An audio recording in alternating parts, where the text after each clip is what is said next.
Dr. T. Ramya from Chevalier T. Thomas Elizabeth College for Women. In this video, we are going to discuss about mass defect and binding energy of a nucleus.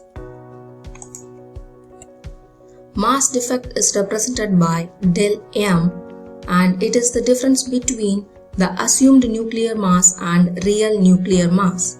We can also say it as the total mass of a nucleus is less than the sum of the masses of its constituent nucleons.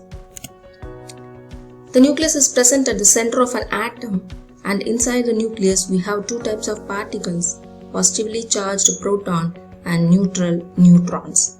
The number of protons inside a nucleus is given by the atomic number Z, and the number of neutrons inside the nucleus is given by mass number minus atomic number. So let us consider the real nuclear mass to be equal to M and the assumed nuclear mass to be equal to ZMP plus NMN, where Z represents the number of protons and N represents the number of neutrons, where MP and Mn represents the mass of proton and mass of neutron. As we know, the nucleus consists of a proton and neutrons, so the assumed nuclear mass should be equal to ZMP plus NMN. But the nuclear mass, when determined experimentally using mass spectrometers, it shows that the real nuclear mass is found to be less than ZMP plus NMN, that is your assumed nuclear mass. So the difference between assumed nuclear mass and real nuclear mass is known as mass defect. So del M is equal to ZMP plus NMN minus M. We can understand this better by considering this fission reaction where your uranium combines with neutron to give xenon, strontium and 2 neutrons. So here we have the mass of uranium and neutron together as 236.00166, whereas the mass of the three, that is xenon, strontium and 2 neutrons, is found to be 226.8963. So the difference between these two masses are known as mass defect. Coming to binding energy of the nucleus, it is the minimum energy required to disturb a stable nucleus into its constituent protons and neutrons. In general, binding energy is the amount of energy required to separate a particle from a system of particles or to disperse all the particles of the system. But coming to the nucleus, here the binding energy is the minimum energy required to break a stable nucleus into its constituent protons and neutrons. Because energy is a measure of the force that holds the nucleons together, so energy must be resupplied from outside for the nucleus to be broken up into individual nucleons. So the binding energy is given by del M C square, where del M is the mass defect, so binding energy is equal to ZMP plus NMN minus M into C square. So we have a nucleus, inside we have 2 protons and 2 neutrons. When binding energy is supplied, it breaks protons and neutrons separately. The magnitude of the binding energy of a nucleus determines its stability against disintegration.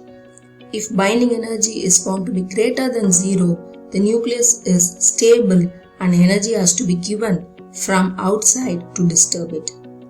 If binding energy is found to be less than 0, the nucleus is unstable and it will disintegrate by itself.